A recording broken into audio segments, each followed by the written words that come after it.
Hey, I'm John Cannell, and today on Preppy Kitchen, we're making a decadent turtle cheesecake. So let's get started. To make this recipe, you'll need Oreos, pecans, some butter, room temperature cream cheese, light brown sugar, all-purpose flour, 4 eggs, caramel, chocolate chips, heavy whipping cream, and vanilla. First off, preheat your oven to 325. We want that nice and warm by the time the batter is ready. And now I'm gonna make the crust for our cheesecake. We need 20 chocolate sandwich cookies. Somebody opened up this bag, which you might have noticed. I'd also like half a cup of pecans, and if you wanna get all the flavor into this cheesecake, give them a quick toast in the oven, just 350 until they're nice and fragrant, about 10 minutes. There you go. Now we're gonna whiz them up and just get them nice and finely chopped by pulsing.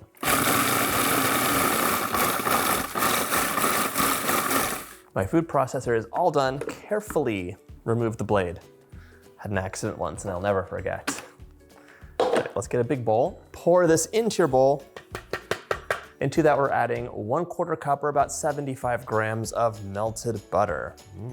This is the glue that'll hold everything together. Mix the butter in, it'll form like a wet, sandy mixture, but don't worry if it seems a bit loose. I have my 9-inch spring-form baking pan all ready to go, but if you're wondering what's going on here, I cut out a disposable roasting pan that I got at the supermarket, and this is what I wrap around my spring-form pans to keep them nice and dry in a water bath. If you can find it, extra long aluminum foil wrapped tightly around will work as well, but it has to be extra long, otherwise water will go in the seams. Give this a quick spray with some baking spray. It'll help everything release easier. And now we're gonna add our crust right in there and just tamp it down. We want one bottom layer, it's not gonna go up on the sides. You can also use a turkey roasting bag if you have one. Just plop that in and roll the edge down and it'll keep all the water out. Okay, that looks great. I don't want the crust to go up the side because this cheesecake has beautiful layers and we want to show them all. This is ready to go into the fridge for about half an hour while we finish everything else.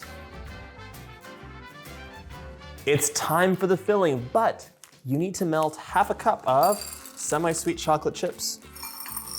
There we go. Pop that into the microwave, half power, bursts of like maybe 40 to 30 seconds, and then give it a stir. While that chocolate's melting, we're gonna get our room temperature cream cheese into the bowl of our mixer. I wanna show you, this is like soft cream cheese. It is not cold at all. If you're ever making a cheesecake and you get like a lot of lumps in it, chances are your cream cheese was a bit too cold and it just never got mixed in. That's 4 8-ounce blocks of room temperature cream cheese, 900 grams. We're gonna give this a mix just to like get it started. It's like creaming the butter. Then it's gonna be time to add the sugar in. I have 1 cup of packed light brown sugar, that's 220 grams. I am gonna crumble it though, because I just wanna make sure there's no brown sugar rocks. Speaking of like creamy cream cheese, if you have a lump of brown sugar, it will just not mix. So you really gotta crumble it up and just keep an eye out. We're gonna mix this on medium speed until it is smooth and creamy. This has the most beautiful like caramel color in the middle from all the brown sugar, but the outside's a little bit pale, so I'm gonna scrape the bowl down just to make sure everything is nicely mixed. You gotta come around, take a look at this. This is like the example of why we need to scrape the bowl down. So there's dark, there's the light, it's unmixed. Meh.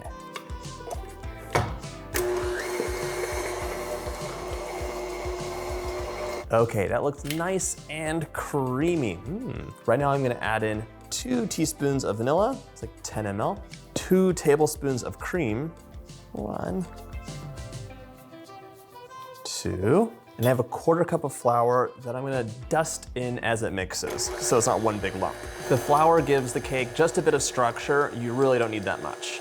We're gonna mix this for about a minute, just until it's incorporated and creamy, and then it's time for our 4 room temperature eggs. We're gonna add the eggs in one at a time. Let the first one incorporate before you add the second one in. It's time for a scrape down break. Scrape the bowl down one more time. It's also a good time to just check the consistency, see if there's any big lumps that you see or if it's nice and smooth. This, however, is not my favorite thing, so you can always scrape down the very top of your paddle attachment as well. If you're wondering why this is called a turtle cheesecake, by the way, is because it's like modeled after those turtle chocolates you get with the caramel and the nuts. So you have chocolate, caramel, pecans, and cheesecake. This looks nice. I'm gonna give it a little bit of a stir by hand. Then it's time to separate it out and make our layers. We're gonna take 1 cup of our delicious cheesecake batter, put that into like a medium-sized bowl. And now we're gonna stir in our 1/2 cup of melted chocolate chips. Let's get that all in there. This makes a beautiful chocolate cheesecake layer. Just stir until you don't see any streaks. Our last layer is caramel, but we want to stabilize it a bit and make it more delicious. So I'm adding in 1/2 cup. I'm actually gonna eyeball this. I love making homemade caramel. You can click up here for my caramel recipe. It is delicious, but you can also use store-bought caramel sauce as well. It's a total time saver. I'm adding 2 tablespoons of all-purpose flour right into the caramel. It'll really stabilize it so it doesn't all melt out when we cut the cake. Just stir that in.